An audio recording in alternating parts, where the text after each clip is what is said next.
Charles, but if everyone is healthy, the health industry dies. You will never all be healthy. You have genetic ailments, you have accidents, you have old age. No matter what you do, you have to run up against that. And infectious disease is a thing.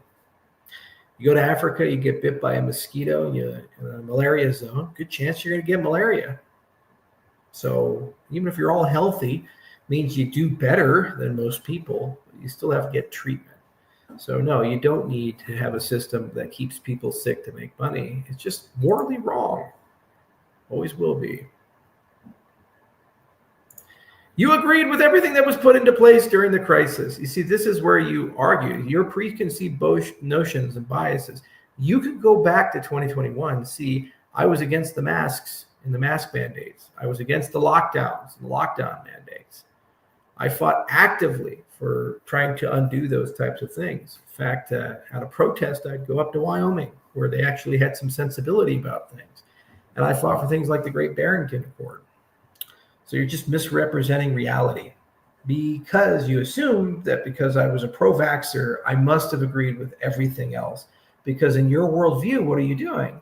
You're lumping people into buckets because it's hard to have nuance. It can't be the case that somebody took the vaccine but doesn't like the masks. They have to be one unit, one group of people. I got my blue hair. I'm one of those guys, right? And that's what I was saying about biases. And that question previously where people were saying, well, how do we get past that? You personally have to break your preconceived notions and biases around.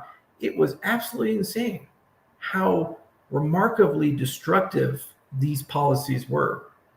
I remember going into a sushi restaurant in Boulder during the height of the pandemic, and everybody's got masks on as they walk in, but it's densely packed. And I didn't have a mask on. And they say, sir, you have to wear a mask. And I look at this densely packed sushi restaurant. I say, but they're not wearing it when they sit down. Yes, but you have to wear one to walk 8 feet to sit down at that table. And you're literally 1.5 feet. There's no social distancing at all from everybody else. And I just look at the hostess and just like, do you understand what you're saying? Do you understand? And this is like, look, I just work here. That's what they tell me to do. This is the way it is. You're part of the problem unless you're part of the solution, blah, blah, blah. And that's the issue, and I fought it. I even made videos about it, but then they'd all be taken down. And I started thinking, God, if I fight too hard about this, my YouTube account will be removed. And then I couldn't talk to you guys. My Twitter account, because Must Did Noted at the time, will be shut down. How can I be an advocate for Cardano if all of a sudden I've been deplatformed and I lose all of my social media channels? So where and when I could talk about it, I did. I've had numerous videos taken down. And then I was called anti-science again and again and again and again. I even shared a video from a doctor citing evidence from the Lancet saying that you may not even have to wear a mask in a surgical procedure. And they did studies back, and I think it was either the 60s or 70s, with surgeons who didn't wear masks and compared nosocomial infections to those who did. And it turns out they were about the same. And that's the most sterile environment we got. And it's the canonical example of PPE.